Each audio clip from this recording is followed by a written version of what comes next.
Hello everyone, नमस्कार। एक बार फिर स्वागत है आप सभी का लोधा जी क्लासेस के बीए प्लेटफॉर्म पर। दोस्तों, बीए फर्स्ट ईयर में पॉलिटिकल साइंस के अंतर्गत दोस्तों आज के हम सेशन में बात करेंगे भारतीय राजनीतिक विचारकों पर। भारतीय राजनीतिक विचारकों वाला सेशन दोस्तों हमारा पुराना ही सेशन है, लेकिन एक विशेष रूप से इसको आज से दोस्तों कुछ लेकर आए हैं एक नए अंदाज में। इसका अर्थ यह है कि दोस्तों आज से भारतीय राजनीतिक विचारकों की काफी डिमांड हो रही थी। इस कारण से इस सेशन को आज हम जो है 2 स्टेप में कंप्लीट करने वाले हैं। इस वाली सीरीज को 2 स्टेप में कंप्लीट करेंगे। पहली स्टेप होगी हमारी शॉर्ट प्रकृति के क्वेश्चनों के आंसरों को समझते हुए शॉर्ट प्रकृति के क्वेश्चनों को डिस्कस करेंगे। सेकंड जो स्टेप होगी, अर्थात कि इसी सीरीज में सेकंड पार्ट हमारा जो स्टार्ट होगा दोस्तों, वो होगा लगभग डिटेल क्लासेस का। मान लीजिए आप लोग कि जिस प्रकार से हम अन्य सब्जेक्ट की क्लासेस लेते हैं डिटेल क्लासेस, उसी प्रकार से टॉपिक वाइज टॉपिक पूरी डिटेल क्लासेस इस सब्जेक्ट की भी होने वाली है, ठीक है ना। लेकिन उससे पहले लगभग दोस्तों 15 से 20 समथिंग क्लासेस होंगी जो इसी प्रकार शॉर्ट क्वेश्चन और आंसरों के रूप में होने वाली है। इसका बेनिफिट ये हो जाएगा कि अगर आप ये शॉर्ट प्रकृति के क्वेश्चनों को समझ लेते हैं, काफी एक्चुअली मैं बताऊं मैं आप लोगों को कि इस प्रकार की क्लासेस लाने का हमारा रीजन ये रहा है। काफी सोचा इसके बारे में। इससे पहले हम कभी भी शॉर्ट प्रकृति क्वेश्चन टाइप की इस टाइप की कोई क्लास नहीं लेते थे, लेकिन टीम और हमारे द्वारा ये सोचा गया कि जब हम सेशन लेते हैं तो आप लोगों को एक प्रॉब्लम आती है वहां टर्मिनोलॉजी को समझने की, शब्दावली को समझने की। और इस प्रकार के सेशन से जो शॉर्ट टाइप के जो क्वेश्चन आंसर्स होंगे, इसमें क्या आप लोग बोर भी नहीं होंगे। एक क्वेश्चन का आंसर 2 या 3 लाइन में आपको कंप्लीट करा दिया जाएगा। तो इससे क्या होगा कि आपको टर्मिनोलॉजी जो होती है, शब्दावली होती है, कम समय में अधिकतम शब्दावलियों से आप परिचित हो जाएंगे। तो जब हम इसी सब्जेक्ट की डिटेल क्लासेस लेंगे तो उस क्लासेस में आपको ज्यादा परेशान होने की आवश्यकता नहीं पड़ेगी। आप जैसे ही देखेंगे एक बार में आपको वो टॉपिक कंप्लीट होता चला जाएगा, बहुत अच्छे से समझ आएगा, ठीक है ना। तो चलिए दोस्तों शुरुआत करते हैं अपने सेशन की, और इसीलिए इसको नाम दिया गया है न्यू बैच 2023। जी हां, अब से ये स्टार्ट हो रहा है और ये पूरी तरह से दोस्तों हमारे पूरी ये जो सेशन है पूरी तरह से न्यू एजुकेशन पॉलिसी पर बेस्ड है। कंप्लीट न्यू एजुकेशन पॉलिसी के अनुसार ही सारे सेशनों में सभी क्वेश्चन आंसर भी आपको यहीं पर उसी बेस पर प्रोवाइड किए जाएंगे। ओके दोस्तों, चलिए शुरुआत करते हैं अपने सेशन की। शुरुआत करते हैं आज के सेशन में। हम जो है मनु से भारत के जो राजनीतिक विद्वान रहे हैं उनमें सबसे पहले अगर किसी राजनीतिक का नाम आता है तो दोस्तों वो नाम आता है मनु का। तो हम मनु से ही इस सीरीज को स्टार्ट करेंगे। मनु के बाद कौटिल्य, कौटिल्य के बाद शुक्र, इस प्रकार से हम आगे राजा राम मोहन राय गांधी जी, इस प्रकार से हम आगे बढ़ते जाएंगे। वो सभी राजनीतिज्ञों का 1 बाय 1 करके डिस्कशन करेंगे। तो दोस्तों आगे बढ़े उससे पहले मैं आप लोगों को बता दूं, चाहे आप बीए फर्स्ट ईयर में है, सेकंड में है, थर्ड में है, कंप्लीट सेशन आपको यहां पर इसी चैनल पर, इसी प्लेटफॉर्म पर, यूट्यूब प्लेटफॉर्म पर फ्री ऑफ कॉस्ट सभी सब्जेक्ट के सेशन अवेलेबल है आप लोगों के लिए, है ना। एक बार इस जो चैनल है इसकी प्लेलिस्ट को विजिट कीजिए। प्लेलिस्ट में आपको सभी सब्जेक्ट दोस्तों देखने को मिल जाएंगे, बीए फर्स्ट, सेकंड, थर्ड सभी के। क्लियर है ना। चलिए तो शुरुआत करते हैं अपने सेशन की। शुरुआत करते हैं अपने सेशन की दोस्तों, जिसमें आज हम बात करेंगे मनु। और उससे पहले मनु से संबंधित कुछ क्वेश्चन है जिन क्वेश्चनों को आज हमें डिस्कस करना है। लगभग यहां पर हमें 24 क्वेश्चनों को आज के सेशन में देखेंगे जो मनु से कंप्लीटली मनु से संबंधित है, ठीक है ना। तो दोस्तों वो 24 क्वेश्चन आपके सामने हैं। स्लाइड को पोस्ट करके, वीडियो को पोस्ट करके एक बार इनको देख लीजिएगा। माफ करना, 21 ही यहां पर कोट किए गए हैं। तो मोर देन 20 क्वेश्चन है जिन पर आज हमें यहां पर डिस्कस करना है, ठीक है ना। चलिए शुरुआत करते हैं। लेकिन दोस्तों शुरुआत करने से पहले अगर मैं आपको 2 मिनट लेना चाहूं, सुनिए। कुछ कमेंट भी आई थी, उसमें कहा गया था कि सर ये तो हमें बुक में भी पढ़ने को मिल जाता है, तो फिर ये हमें क्यों प्रोवाइड कर रहे हो, है ना। तो दोस्तों इसके लिए मैं आपको स्टार्टिंग में ही बता चुका हूं कि ये इस प्रकार का जो ये सेशन है वैसे हम पहले कभी नहीं लेते थे, लेकिन काफी एनालाइज के बाद में हमें इस चीज का ये महसूस हुआ कि आप लोगों के लिए अगर आपके मस्तिष्क में पूरा टॉपिक एक साथ और बहुत आसानी से अगर डालना है ना, तो उससे पहले आपको कुछ शब्दावलियां दे दी जाए। अब मैं सेपरेट आप लोगों को शब्दावलियां तो दे नहीं सकता, कारण ये है कि दे भी दूंगा तो आप लोग करेंगे नहीं, वो शब्दावलियों से और ज्यादा बोर हो जाएंगे आप लोग, उसको विषय आपका और ज्यादा शत्रु दिखने लगेगा वो विषय, है ना। तो इसके लिए मैंने एक रास्ता निकाला है जो कि आपके एग्जाम के लिए भी बेनिफिशियल हो, है ना, और आपके सीखने के लिए भी। वो किस प्रकार से कि आपके एग्जाम में दोस्तों अति लघु प्रकृति के क्वेश्चन भी आते हैं, ठीक है ना। तो इन सेशनों के द्वारा उन क्वेश्चनों की तैयारी भी हो जाएगी, आपको आंसर राइटिंग कैसे करना है वो भी समझ आ जाएगा। शॉर्ट टाइप के जो है यहाँ पर सेशन होने वाले हैं, और इन सेशनों के कंप्लीट होते ही इन सेशनों के कंप्लीट होते ही जो है आपका फिर फुल डिटेल क्लासेस भी आपकी कंटिन्यू हो जाएगी, वो बिल्कुल शुरू से ही वापस वो होने वाली है। तो पहले इनको देखेंगे आप लोग, उसके तुरंत बाद में डिटेल क्लासेस में आ जाएंगे, वहां देखेंगे तो दोनों क्लासेस जब लेंगे तो आपका एक टॉपिक पूरी तरह से कंप्लीट हो जाएगा और आपको कहीं से कहीं तक कोई डाउट नहीं होगा। इस कारण से दोस्तों मेरा ये उद्देश्य है कि आपको ये सीरीज लाने का। और एज इट इज जैसा कि आपकी बुक में हो सकता है, कोई गूगल पे मिल सकता है, किसी अन्य यूनिवर्सिटी की किसी पब्लिकेशन में मिल सकता है, तो उन सबका डाटा एज इट इज यहां दिखने का कारण, रीजन दोस्तों वही है कि मेरा उद्देश्य यहां पर सिर्फ और सिर्फ उन शब्दावलियों से आप लोगों का परिचय कराना है, इससे ज्यादा और कुछ भी नहीं। और जहां डिफिकल्टीज आ रही हो उनको समझाते हुए आगे बढ़ना है। ये सिर्फ और सिर्फ एक जो है दोस्तों फुल डिटेल क्लासेस की तैयारी है, जिसमें कि आपको परेशानी ना आए। उम्मीद करता हूं जिन्होंने कमेंट किया था मुझे कि सर ये तो हूबहू हमें पुस्तक में पढ़ने को मिल जाता है, तो फिर ये सेशन क्यों लेकर आए, इसका जवाब शायद आपको अब मिल चुका होगा। ठीक है, चलिए शुरुआत करते हैं दोस्तों। वन बाय यार देखिए, पॉलिटी के क्षेत्र में आप सब लोगों से गारंटी ली है, अगर आप कंटिन्यू मुझे फॉलो कर रहे हैं ना राजनीति विज्ञान को लेकर के, तो निश्चिंत हो जाइए, निश्चिंत हो जाइए, आपको कभी से कभी कोई प्रॉब्लम नहीं आएगी। और मैं ये दावा करता हूं दोस्तों, आपके हर सब्जेक्ट से ज्यादा नंबर अगर आपके पॉलिटी में नहीं आए तो यार एग्जाम रिजल्ट आने के बाद मुझे बोल दीजिएगा, कमेंट करके बोल देना कि सर ये नहीं हुआ जैसा आपने बोला था। मैं शायद हो सकता चैनल ही बंद कर दूं अगर ऐसी स्थिति आ गई तो, है ना। क्योंकि अभी तक का हमारा रिजल्ट जो रहा है ना, पॉलिटी में सबसे टॉप रहा है, बेहतरीन रहा है। तो एक बार विश्वास कीजिए, बस कंटिन्यू जैसा हम दे रहे हैं ना, जो मटेरियल दे रहे हैं आपको, डाटा दे रहे हैं ना, बस अपने सिलेबस से मैच कीजिए। मैच हो रहा है ना तो बिल्कुल, थोड़ा सा कितना टाइम लेते हैं आप लोगों से, 15 मिनट 20 मिनट, आधा घंटा 1 घंटा यार, है ना। लेकिन अब वो टाइम भी आपकी स्टडी के लिए काम आ रहा है ना। चलिए मान लेते हैं कि पूरा आपकी बुक से भी अगर मैच हो रहा है, बुक का ही डाटा है, भाई कहां से लाएंगे डाटा दूसरा, और बुक का ही डाटा पढ़ाएंगे ना आप लोगों को, भाई जो बुक में है वही पढ़ाएंगे। कुछ और पढ़ा दिया आप लोगों को, कुछ और पढ़ा दिया तो क्या आप लोग पढ़ेंगे यहाँ पर आकर, नहीं पढ़ेंगे ना भाई, आपके सिलेबस में जो वही पढ़ेंगे। ठीक है ना, तो भाई आपका रिवीजन हो रहा है यार, अगर आपने पढ़ भी रखा तो रिवीजन हो रहा, नहीं पढ़ रखा तो पढ़ने को मिल रहा है। ठीक है ना, चलिए शुरुआत करते हैं। सबसे पहला क्वेश्चन आज का है दोस्तों, मनु द्वारा कौन सी पुस्तक लिखी गई थी। क्या कहा गया, मनु द्वारा कौन सी पुस्तक लिखी गई थी दोस्तों। तो मनु के द्वारा जो पुस्तक लिखी गई थी आप सभी जानते, मनु स्मृति लिखी गई थी। क्या लिखी गई थी, मनु स्मृति। अब देखिए इससे क्या फायदा हुआ, short type answer, short type question का आंसर मिल गया आपको, अति लघुत्री प्रकृति का आंसर मिल गया आपको। दूसरा, आपका ऑब्जेक्टिव टाइप के जो भी है उनके भी आंसर मिल चुका है। ऑब्जेक्टिव में भी क्वेश्चन आता ही है, कई बार आता है एग्जाम में, है ना। चलिए नेक्स्ट क्वेश्चन है दोस्तों, मनु द्वारा वर्णित धर्म के 4 स्रोत कौन कौन से हैं। मनु के अनुसार धर्म किन 4 स्रोतों से निकलकर आया है दोस्तों। तो वो 4 स्रोत इस प्रकार से है, मनु के अनुसार धर्म या विधि के 4 स्रोत है, और वो 4 स्रोत है, सबसे पहले वेदोक्त धर्म। क्या है दोस्तों, वेदोक्त धर्म। इन चीजों को याद रखिए, इन शब्दावलियों को ही रटना है आपको, इनको याद रखना है। अगर ये शब्दावलियां आप लोगों से अच्छे से याद हो जाती है, आपको रिमेंबर रह जाती है, तो आपको डिटेल क्लासेस में कोई तंग नहीं कर सकता। आपको अपने आप ये टॉपिक समझ आने लगेगा। मनु का जो टॉपिक है कभी आपको परेशान नहीं करेगा। ठीक है ना। अगला है स्मार्ट धर्म, स्मार्ट नहीं है, स्मार्ट धर्म। नेक्स्ट है दोस्तों सदाचार, और लास्ट है आत्मतुष्टि। तो ये 4 शब्द आपको एकदम तरीके से रटना ही है, मान लीजिए। देखिए ऐसा नहीं बोलता हूं कि आपको सब कुछ रटना है, बल्कि कुछ टर्मिनोलॉजियां है उनको तो बिल्कुल अपने मस्तिष्क में बिठा के रखना है, रट के रखना है, जबान पे ला के रखना है। कुछ शब्द होते हैं हमें याद रहते हैं लेकिन जबान पे नहीं आ पाते, कारण क्या है कि वो शब्द बार बार हमारी जबान से नहीं आते हैं। ठीक है ना, तो इसलिए कुछ शब्द ऐसे हैं, कुछ टर्मिनोलॉजी ऐसी है, अगर आप टॉपिक में मजबूत पकड़ करना चाहते हो तो उन शब्दावलियों को रट लीजिए। ठीक है, ये 4 शब्द हैं, ये 4 स्रोत हैं धर्म के। मनु के अनुसार धर्म इन 4 स्रोतों से निकलकर आया है। किससे, वेदोक्त से, स्मार्ट से, सदाचार से और आत्मतुष्टि से।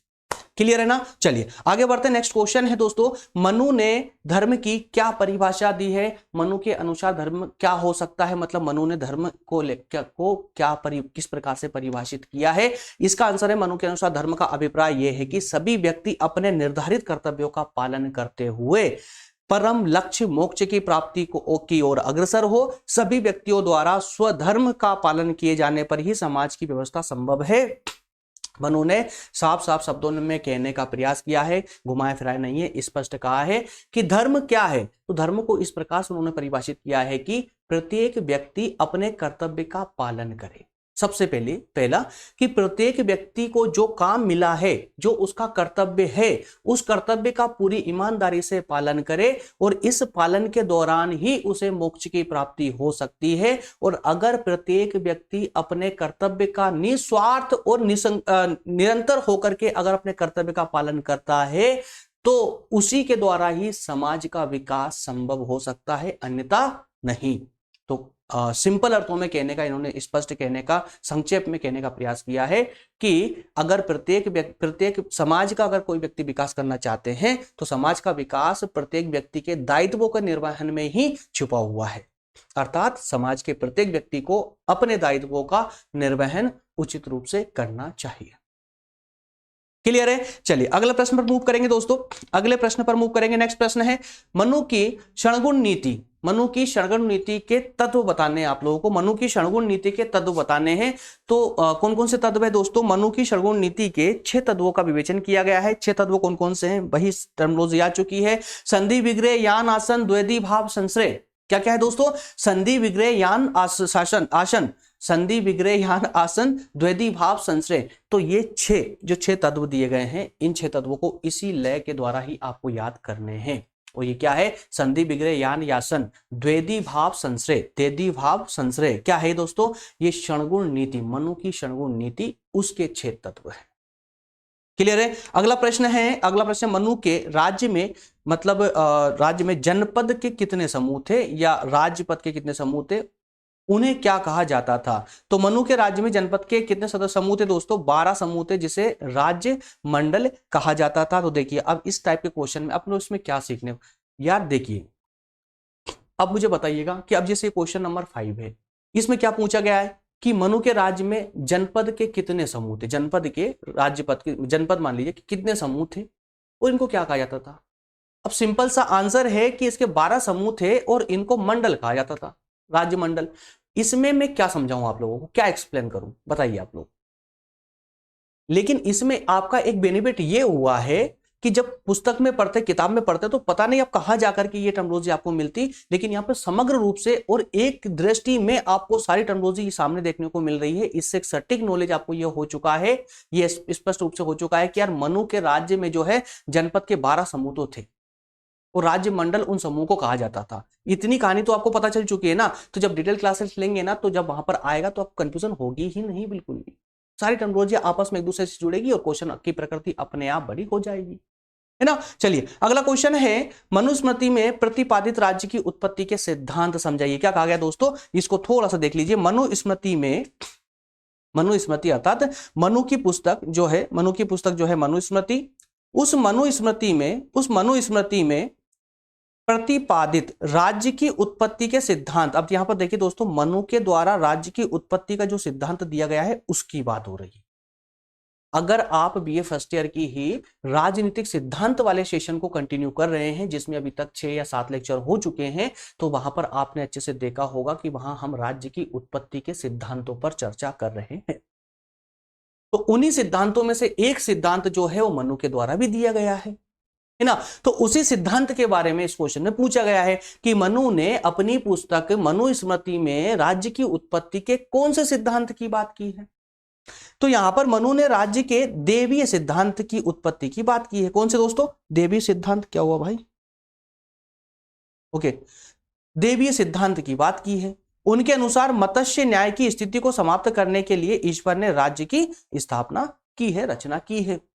अब एक बात आपको यहां से भी क्लिक हो चुकी है कि राज्य की उत्पत्ति के लिए जो देवीय सिद्धांत दिया गया था वो किसके द्वारा दिया गया था? मनु के द्वारा दिया गया था। मनु ने कौन सी पुस्तक में इसको लिखा था? तो मनुस्मृति में लिखा था। क्या क्लियर है दोस्तों अभी तक का ये पूरा, है ना। इसी प्रकार से शॉर्ट में समझते हुए चलिए यार, 20+ तो क्वेश्चन है, फटाफट खत्म हो जाएंगे, है ना। इससे आपका एक समग्र एक दृष्टिकोण बन जाएगा इस टॉपिक को लेकर के, मनु को लेकर के। एक छोटा सा मनु का एक छोटा सा पार्ट आपका कंप्लीट हो गया, ठीक है ना। जब लॉन्ग क्लासेस होंगी तो उसमें और 100% कंप्लीट हो जाएगा। चलिए अगला प्रश्न है मनुस्मृति के 2 दूसरे नाम। भाई मनुस्मृति को और किस नाम से जाना जाता है? तो मनु संहिता और मानव धर्म शास्त्र। किस नाम से दोस्तों? मनु संहिता और मानव धर्म शास्त्र, ये 2 नाम से और मनुस्मृति जानी जाती है। अगला प्रश्न है दोस्तों, अगला प्रश्न है प्रश्न नंबर 8 है, मनु राजा की तानाशाही का समर्थन नहीं करता, तर्क दीजिए।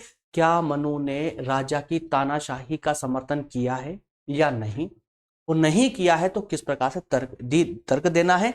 उत्तर आपके सामने है दोस्तों। नंबर 1, महत्वपूर्ण विषयों के संबंध में राजा को मंत्रियों से सलाह। एक बात समझिए भाई, अगर राजा को तानाशाही होने से बचाना है तो क्या करना होगा कि जो शक्तियां उसके पास में है ना, सारी शक्तियां उस राजा के पास में है, तो उन शक्तियों को छीन लीजिए, उस राजा को किसी के अधीन कर दीजिए। वो तानाशाह बन ही नहीं पाएगा, क्योंकि जब उसके पास में संपूर्ण शक्तियां नहीं होगी तो वो तानाशाह कैसे बनेगा, बताइए, नहीं बन पाएगा ना। तो इसीलिए कहा गया है कि राजा को अगर तानाशाही बनने से रोकना है तो उसे किसी और के अधीन कर दीजिए, जैसा कि मनु ने कहा है। मनु जो है तो राजा को तानाशाही बनने का पक्ष में नहीं थे, इसलिए उन्होंने कहा है कि सबसे पहले तो राजा को जो है मंत्रियों से सलाह मशवरा करना आवश्यक है। राजा को कोई सा भी डिसीजन लेने से पहले उसके जो मंत्री परिषद है, जो मंत्री लोग हैं, उनसे सलाह लेना, सलाह मशवरा करना बहुत जरूरी है, आवश्यक है। पहली कंडीशन तो ये रख दी राजा के लिए। दूसरी कंडीशन में बोला है कि मनु ने राजा को धर्म के अधीन भी रखा है, कोई राजा धर्म का उल्लंघन नहीं करेगा। तो इस प्रकार से राजा जो है कभी भी दोस्तों यहां पर तानाशाह नहीं बन पाएगा। अगला प्रश्न है मनु के अनुसार द्वेदी भाव। द्वेदी भाव देखिए, आपने इससे पहले द्वेदी भाव देखा था, एक में द्वेदी भाव देखा था ना, एक तत्व के रूप में 6 तत्व हमने पढ़े थे, उसमें एक द्वेदी भाव निकला था, आसन द्वेदी भाव है ना, संश्रय, ठीक है ना। तो उसी द्वेदी भाव का मतलब क्या है यहां पर, उस द्वेदी भाव को समझ लिए। द्वेदी भाव से तात्पर्य है दोस्तों एक ही समय में 2 प्रकार की नीतियों को अपनाना, एक ही समय में 2 प्रकार की नीतियों को अपनाना। ये मनु का आइडिया था, किसके लिए, एक राजा के लिए। क्या कार्य किए, मनु ने केवल सेना के संदर्भ में ही द्वेदी भाव का उल्लेख किया। सेना के कुछ भाग को शत्रु से रक्षा हेतु सेनापति के अधीन रखना, और सेना के शेष भाग को राजा के साथ किले में। देखिए ये बात आपको आज नॉर्मल लगती होगी, सब कुछ नॉर्मल, क्यों, क्योंकि वर्तमान में आप उसी को पढ़ रहे हैं, उसी को सुन रहे हैं, उसी को देख रहे हैं।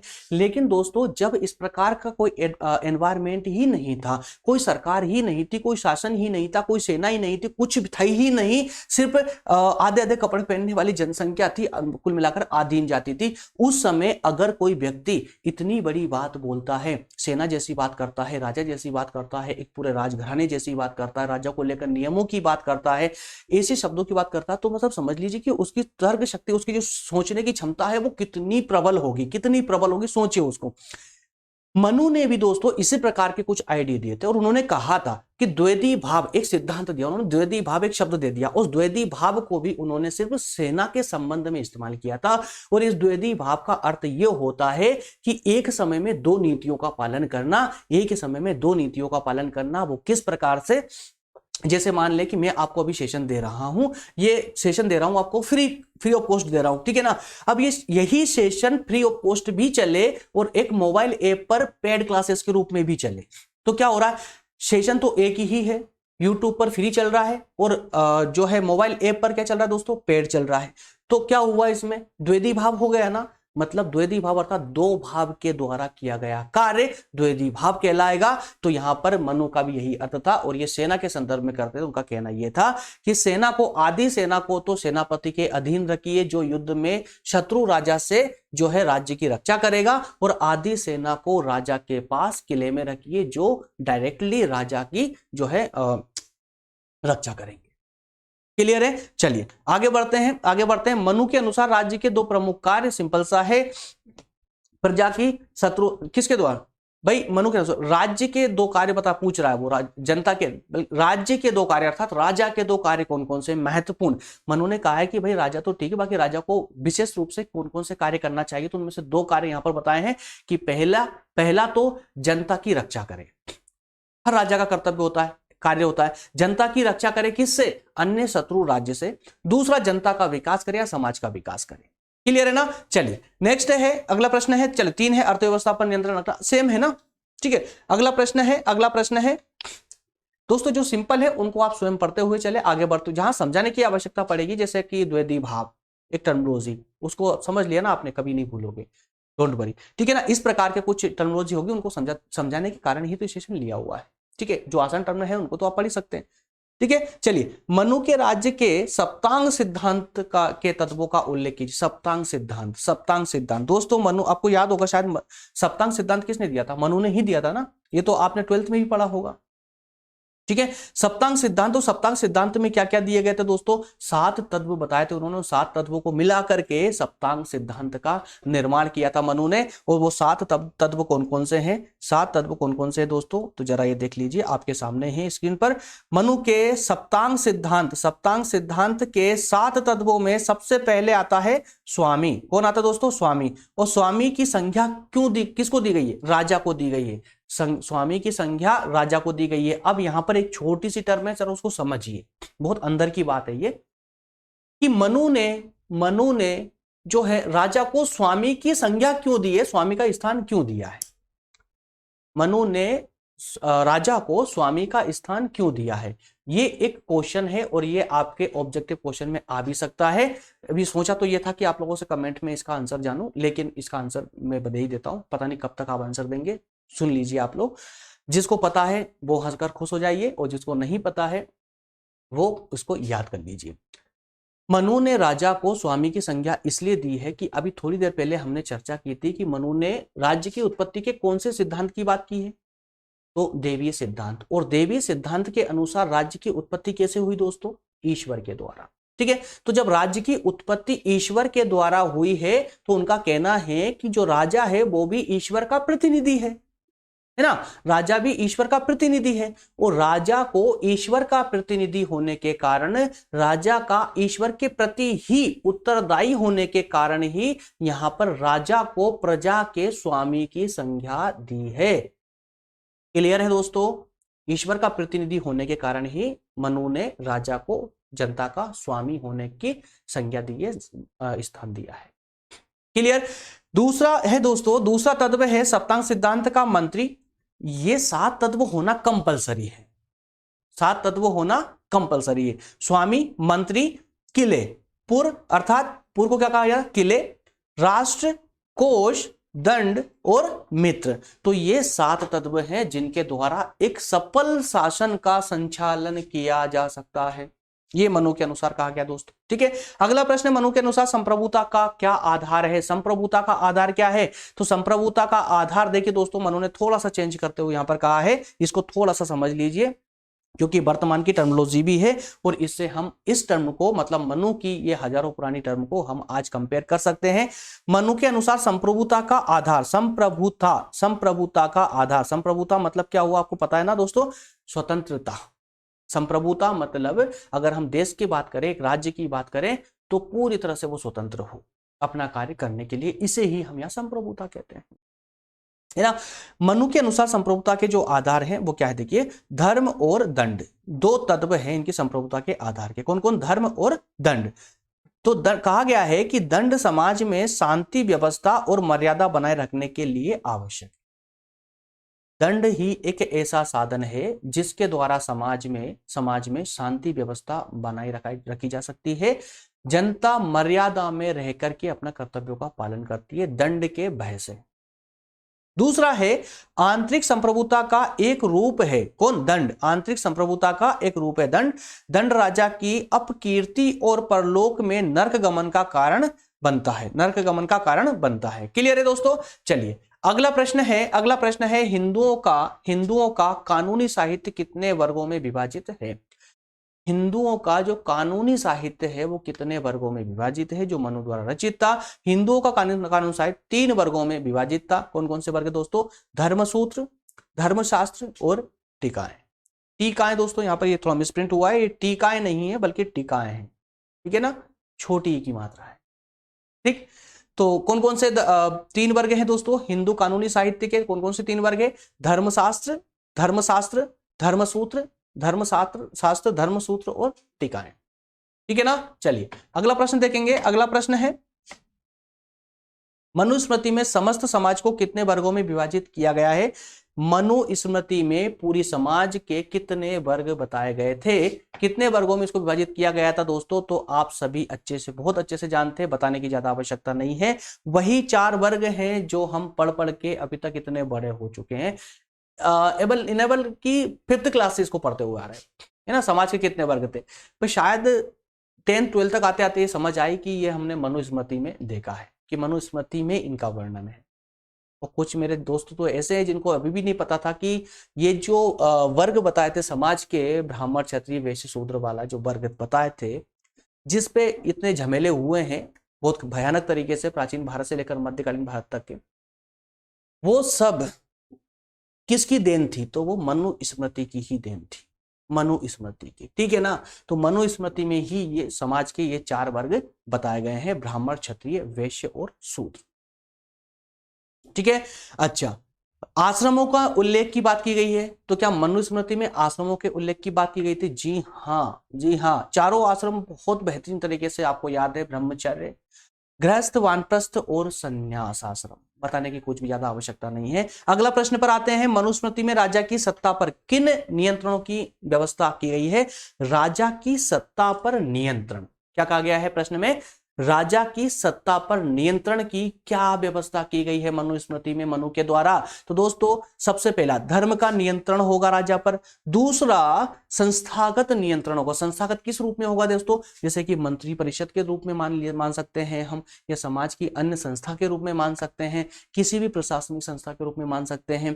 राजा के लिए दंड का भी विधान होगा, राजा के लिए दंड का भी विधान होगा। अगर राजा धर्म विमुख हो जाता है, या संस्था विमुख हो जाता है, या राष्ट्र विमुख हो जाता है, तो किसी भी परिस्थिति में राजा को भी दंडित किया जा सके, इसकी भी अहम व्यवस्था जो है यहां मनुस्मृति में की गई थी।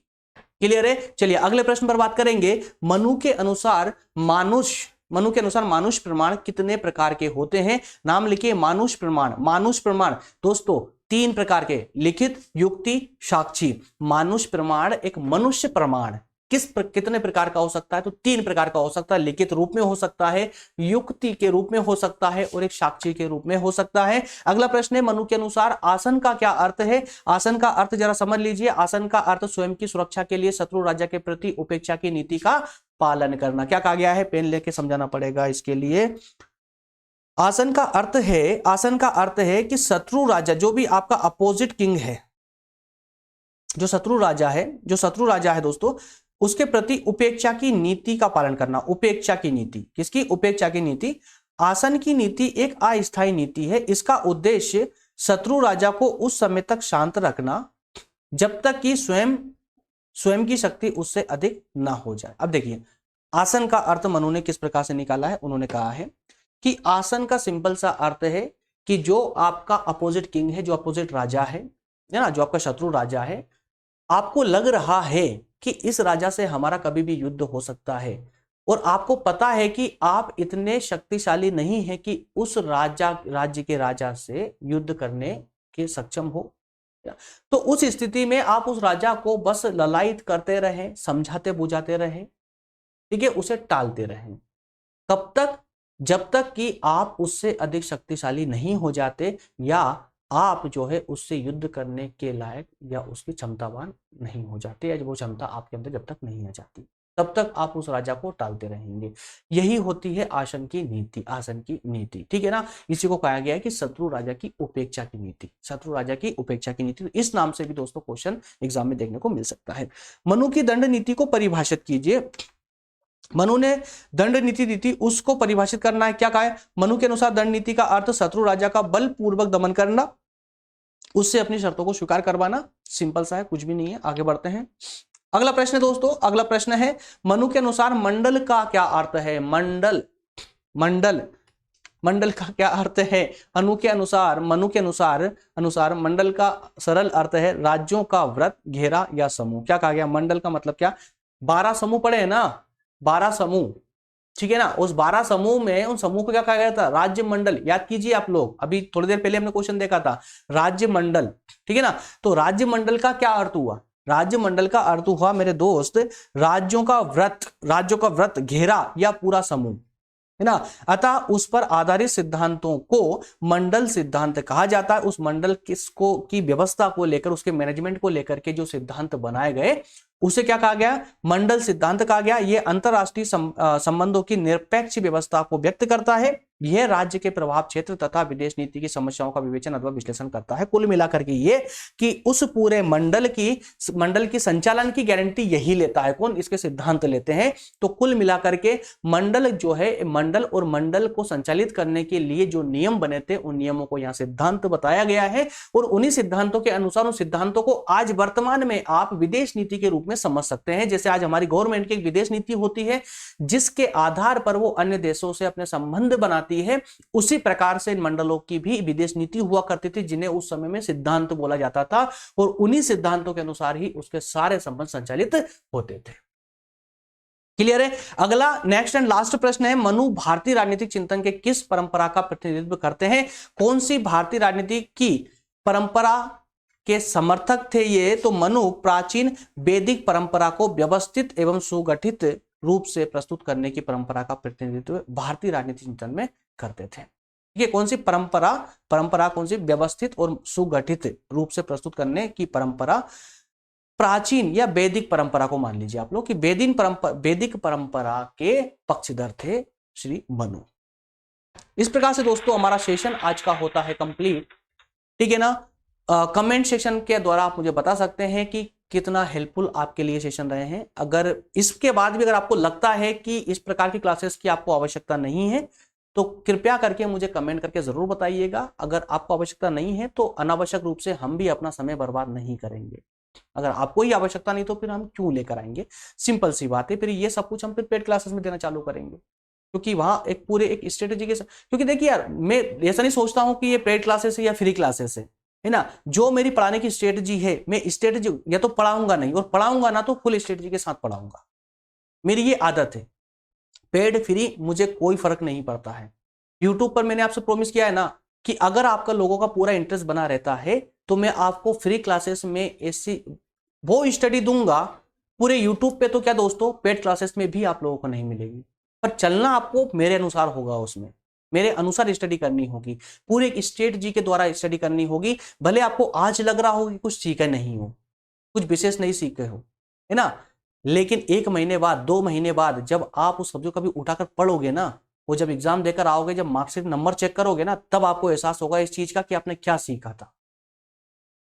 कुछ चीजें होती है जो बना पता चले, बिना पता आपको पता भी नहीं होगा और आपके अंदर इनबिल्ड हो जाती है वो चीज।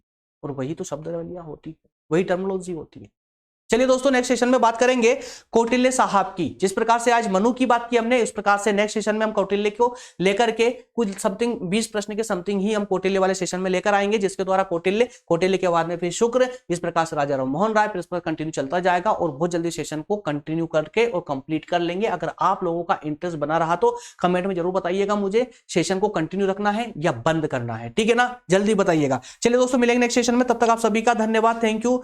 काफी टाइम हो चुका है। हाँ, टेलीग्राम वगैरह आप सबको पता ही है क्या करना है आप लोगों को। ठीक है ना, चलिए, थैंक यू।